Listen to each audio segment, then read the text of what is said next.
Hello friends, welcome to Nick McTag. हमने last video में अपनी डिस्कस किया था वीसीआरएस साइकिल के ऊपर कुछ न्यूमेरिकल्स। तो इससे पहले मैं और भी वीडियोस बना चुका हूँ आरएससी सब्जेक्ट के ऊपर, तो उसकी लिंक मैंने ऊपर आई बटन में कंप्लीट प्लेलिस्ट डाल दी है, आप वहाँ जाकर देख सकते हो। ठीक है, और इसकी लिंक मैं नीचे डिस्क्रिप्शन बॉक्स में भी डाल दूँगा। तो आज की वीडियो में हम लोग क्या पढ़ने वाले हैं? आज की वीडियो में हम लोग देखेंगे effect of variation in different parameters on the performance of VC cycle. यानी कि जो भी हमने वीसी साइकिल हमने बनाई थी उसमें जितने भी कंपोनेंट थे, एवापोरेटर था, अपनी थ्रोटलिंग एक्सपेंशन वगैरह थी, हम उसके इफ़ेक्ट क्या क्या होते हैं, ठीक है ना, हम क्यों यूज़ करते हैं, तो उन सब के रीजंस मैं आपको बताऊंगा। देखो, मैंने आपको वीसीआरएस साइकिल बताई थी। क्या होती है वीसीआरएस साइकिल? ये होती है अपनी VCRS cycle, condenser, compressor, evaporator और एक्सपेंशन डिवाइस। इनको हम लोग क्यों यूज़ करते हैं, इसके बारे में आज हम लोग डिस्कस करेंगे दोस्तों। देखो, सबसे पहले अगर मैं बताऊं, थ्रोटलिंग एक्सपेंशन या फिर थ्रोटलिंग डिवाइस हम लोग बोलते हैं, इसका यूज़ हम लोग क्यों करते हैं, इसके बारे में आप लोग जानिए। देखो, मैंने आपको बताया था, आपका जो भी रेफ्रिजरेटर होता है घर पे, आपने देखा भी होगा, फ्रिज वगैरह, तो आपने पीछे देखा होगा उसकी हीट निकालने के लिए इस तरीके की क्या होती है, कॉइल्स होती हैं दोस्तों। क्या होती हैं? कॉइल्स होती हैं, जिसको हम लोग कैपिलरी कैपिलरी बोलते हैं दोस्तों, कैपिलरी ट्यूब, ठीक है ना। तो उसका यूज़ होता है। तो यहाँ पर हम लोग थ्रोटलिंग एक्सपेंशन का यूज़ क्यों करते हैं, वहाँ पर मैंने आपको बताया था। अगर आपको याद हो तो मैंने वहाँ पर क्या बताया था, हेड लॉस के बारे में बताया था आपको, है ना। तो उसकी वजह से यूज़ करते हैं। पहला बात तो वो ये हो गई। सेकंड, अगर मैं बात करूँ, अगर मैं थ्रोटलिंग एक्सपेंशन की जगह अगर मैं आइसेंट्रोपिक एक्सपेंशन यूज़ करूँ प्रोसेस में, ठीक है, तो हमें क्या मिलेगा, हमें वी नीड एक्सपेंडर, हमको एक्सपेंडर की ज़रूरत पड़ेगी। क्यों? क्योंकि आपको पता है आइसेंट्रोपिक एक्सपेंशन जो होती है ये हमें नेग्लिजिबल वर्क प्रोवाइड करता है, और नेग्लिजिबल या फिर नामात्र का वर्क प्रोवाइड करता है। और वो वर्क क्या होता है, माइनस के VdV, ठीक है ना, W बराबर माइनस की VdV। तो नेग्लिजिबल वर्क प्रोवाइड करता है, इसीलिए हम लोग इसको आइसेंट्रोपिक एक्सपेंशन का नहीं यूज़ करके हम लोग थ्रोटलिंग एक्सपेंशन का यूज़ करते हैं। यहाँ पर जो आपको VdV ये दिख रहा है ना, ये स्पेसिफिक वॉल्यूम है, specific volume of a liquid in very less we will getting less amount of work. देखो, ये लिक्विड का स्पेसिफिक वॉल्यूम होता है, और इसी की वजह से हमें क्या, लेस अमाउंट ऑफ वर्क मिलता है, क्योंकि ये बहुत कम होता है दोस्तों। इसीलिए हम लोग थ्रोटलिंग एक्सपेंशन का यूज़ करते हैं दोस्तों, ठीक है। आइसेंट्रोपिक एक्सपेंशन का यूज़ नहीं करते हम लोग। अब हम नेक्स्ट अपना डिस्कस करते हैं कि effect of variation in different parameters on performance of VC cycle.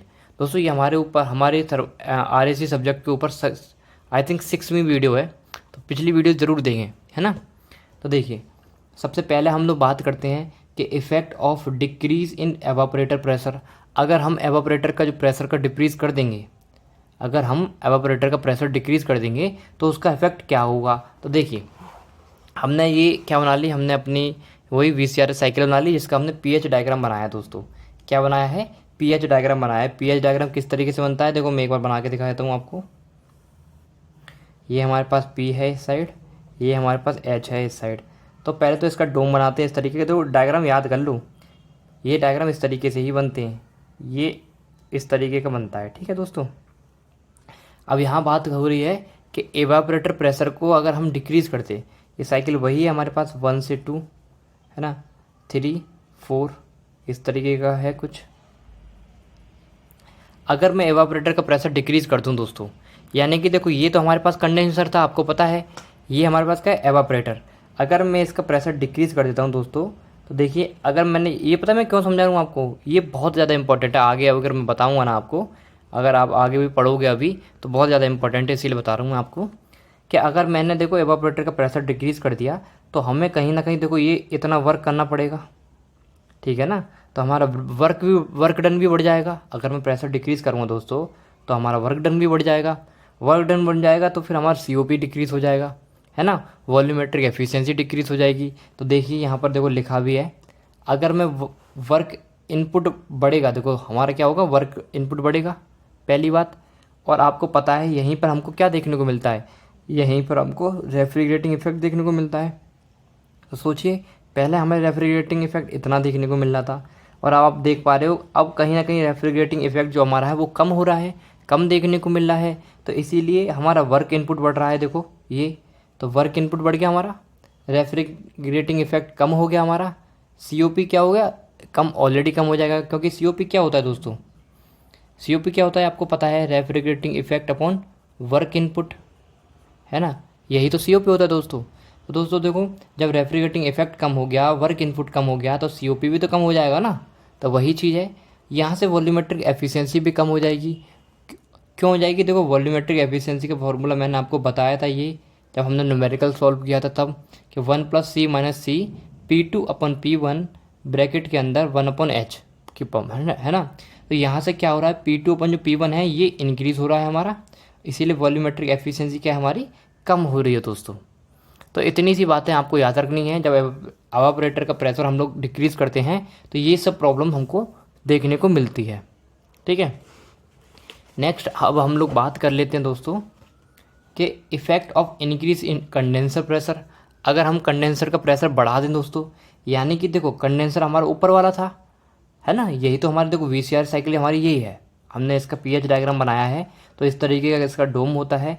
तो अब हम लोग क्या कर रहे हैं कि कंडेंसर जो हमारे पास ऊपर है इसका हमने क्या बढ़ा दिया, प्रेशर बढ़ा दिया। जब हमने कंडेंसर का प्रेशर बढ़ाया दोस्तों, तो देखो इस तरीके का हमने कंडेंसर का प्रेशर बढ़ा दिया ऊपर, तो यहाँ से क्या हो गया, ये 2 ये 3 हो गया, है ना। तो यहाँ से क्या होगा, देखो रेफ्रिजरेटिंग इफेक्ट तो कम होगा ही होगा, है ना, रेफ्रिजरेटिंग इफेक्ट कम होगा। वर्क इनपुट हमारा बढ़ रहा है, देखो वर्क इनपुट हमें ज़्यादा करना पड़ रहा है, COP हमारा कम हो रहा है, लेकिन जो वॉल्यूमेट्रिक एफिशिएंसी है ये भी दोस्तों कम हो रही है। ठीक है, क्यों कम हो रही है, क्योंकि यहाँ पर जो P2 हमारा P2 इंक्रीज़ हो रहा है ना। P2 क्या है हमारा, यही तो P2 है दोस्तों, P2 क्या है हमारा, इंक्रीज़ हो रहा है। तो सेम काम हो रहे हैं पहले पिछले की तरह, हमारा रेफ्रिजरेटिंग इफेक्ट भी कम हो रहा है दोस्तों, वर्क इनपुट भी ज़्यादा हो रहा है, और COP हमारी कम हो रही है, वॉल्यूमेट्रिक एफिशिएंसी भी कम हो रही है, क्योंकि यहाँ पर P2 जो है ये हमारा क्या इंक्रीज़ हो रहा है। ठीक है, तो एक बात आपको याद रखनी है कि डिक्रीज इन एवापोरेटर प्रेशर, अगर हम एवापोरेटर का प्रेशर को कम करें, या फिर increase in condenser pressure, condenser pressure को या फिर बढ़ाएं हम लोग, रिजल्ट क्या मिलता है हमको, सेम ही मिलता है। क्या रिजल्ट, रेफ्रिजरेटिंग इफेक्ट घटेगा, वर्क इनपुट बढ़ेगा, कोफिशिएंट ऑफ परफॉर्मेंस घटेगी, वॉल्यूमेट्रिक एफिशिएंसी भी घटेगी। ठीक है, इतनी सी बात आपको याद रखनी है। चलो अब हम नेक्स्ट देखते हैं आप लोग कि effect of super heating. Super heating अगर हम लोग कर दें, है ना, सुपर हीटिंग आपको पता ही है, वेपर को बिल्कुल वो उसको कोई भी लिक्विड ना रह जाए उसके अंदर, सुपर हीटिंग इसलिए करते हैं हम लोग।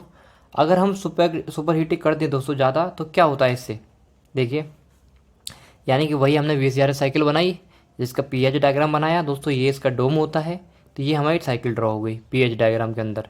ठीक है, तो हम लोग क्या करें, ये हमारा सुपर हीटिंग है, हमने इसको बढ़ा दिया दोस्तों। जब हम सुपर हीटिंग बढ़ाएंगे तो रेफ्रिजरेटिंग इफेक्ट हमारा बढ़ेगा, क्योंकि देखो सुपर हीटिंग बढ़ रही है दोस्तों, इसीलिए रेफ्रिजरेटिंग इफेक्ट बढ़ेगा। तो हमारा वर्क इनपुट तो ऑलरेडी बढ़ा हुआ है, देखो यहाँ से यहाँ तक वर्क हमें और करना पड़ रहा है, तो वर्क इनपुट बन गया। तो दोस्तों आपको एक बात याद रखनी है कि यहाँ पर अगर मैं COP बढ़ भी सकता है दोस्तों और घट भी सकता है यहाँ पर। ठीक है, depending on the refrigerant, refrigerant हम लोग कौन सा यूज़ कर रहे हैं उसके ऊपर डिपेंड करता है। यहाँ पर आपको एक बात याद रखनी है, क्या, super heating effect depend on refrigerating property.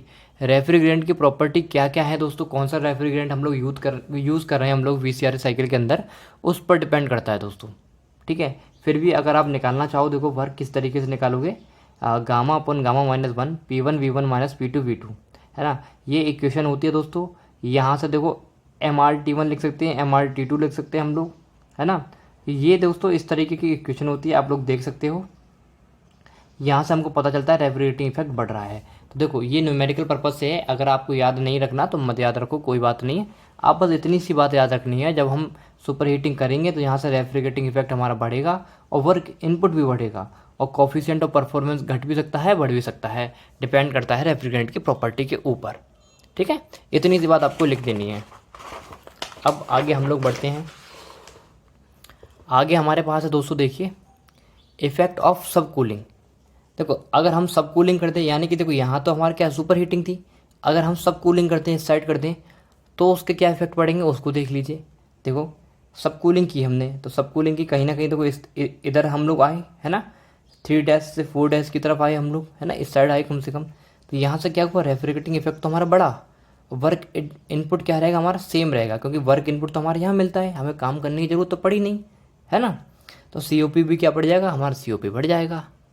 ठीक है, क्योंकि देखो COP क्या होता है दोस्तों, refrigerating effect upon work input, यही तो होता है। तो वर्क इनपुट सेम है तो COP क्या रहेगा, बढ़ेगा ही, ऑब्वियस ही बात है, क्योंकि रेफ्रिजरेटिंग इफेक्ट बढ़ रहा है हमारा, तो COP ऑलरेडी बढ़ेगा। तो यही सब चीज़ आपको याद रखनी है। तो इस तरीके की दोस्तों VCR साइकिल होती है और उसके इफेक्ट होते हैं पैरामीटर्स, अलग अलग पैरामीटर्स पे क्या क्या इफेक्ट पड़ते हैं, ठीक है, वो मैंने आपको डिस्कस कर लिया। अब हम लोग नेक्स्ट वीडियो में पढ़ेंगे advantage of dry compression over weight compression, इसके बारे में डिस्कस करेंगे। फिर उसके बाद बहुत इंपॉर्टेंट चीज़ के बारे में हम लोग पढ़ेंगे कि use of heat exchanger, VC cycle में हीट एक्सचेंजर का यूज़ क्यों करते हैं हम, ठीक है। तो आपको वीडियो कैसी लगी आप मुझे नीचे कमेंट में बताएं। अगर आपको ये वीडियो पसंद आई हो, हेल्पफुल लगी हो, तो अपने दोस्तों के साथ शेयर जरूर करें। मिलते हैं नेक्स्ट वीडियो में, तब तक के लिए बाय, थैंक यू।